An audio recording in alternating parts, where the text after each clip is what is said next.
गुरुवर के चरणों में सत नमन। नमोस्तु महाराज जी, नमोस्तु नमोस्तु। हमारा प्रश्न ये है कि आज हम लड़का लड़की की शादी करते हैं तो उसमें कुंडली मिलाना जरूरी होता है या नहीं होता?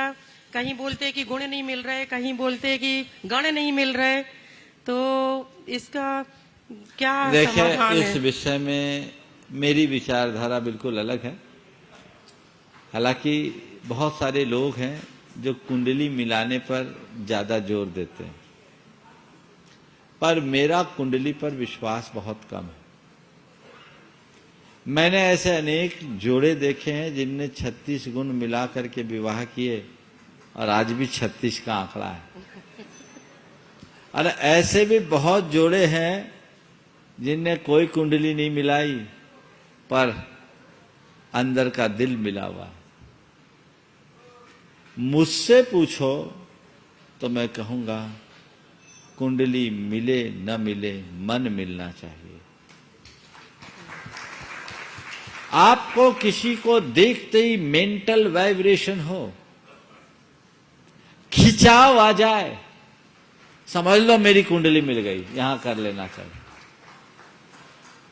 और एक दूसरी बात मैं कहता हूं कि आज के समय में कुंडली अप्रासंगिक हो गई है,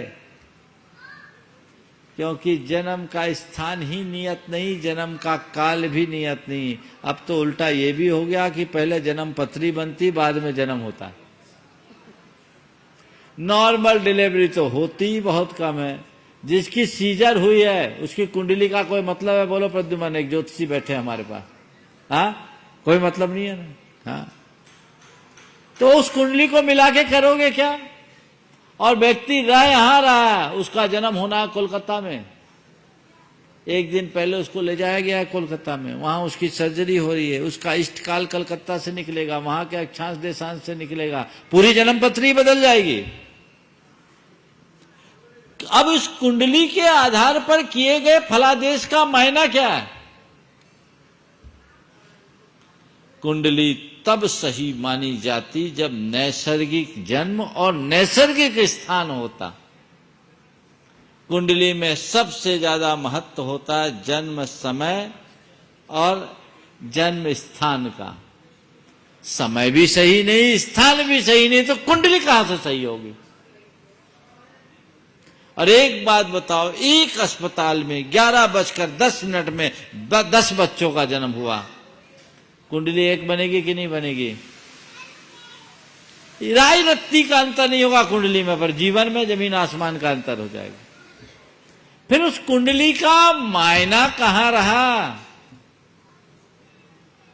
बहुत सारे लोग हैं जो इन कुंडलियों के चक्कर में अच्छे अच्छे संबंध छोड़ देते हैं। हाँ, मैं कहूंगा अंदर से तुम्हारा विश्वास हो तो इधर मत जाना, अब मन में खुटका हो तो जो तुम जानो तुम करो, हमें लेना देना नहीं। नहीं तो कल कहोगे महाराज जी ने कहा था कुंडली नहीं मिलाना, हमने बिना कुंडली मिलाए शादी कर ली, इसलिए गड़बड़ हो गया। अरे इतने रोज जो डाइवोर्स हो रहे हैं उनका सर्वे हो, उनने कुंडली मिला के करी कि नहीं करी? और डाइवोर्स नहीं भी हो रहे तो शादी के नाम पर जिंदगी को ढो रहे हैं, उनकी हाल देखो, कुंडली मिलाए कि नहीं मिलाए। एक तथ्यात्मक सर्वे होना चाहिए, समझ गए? तो मुझे नहीं मालूम आपकी शादी कुंडली मिला के हुई कि नहीं हुई। आपकी तो आज से 25-30 साल पहले हुई होगी ना? जी। कुंडली मिला के हुई थी कि बिना मिलाए हुई थी? उतना ध्यान नहीं है। ध्यान नहीं है ना? पर आज तक कोई दिक्कत है क्या? नहीं, कोई। तो भाई ये उदाहरण घर में, फिर इधर उधर क्यों भागते? ठीक है ना, चलिए।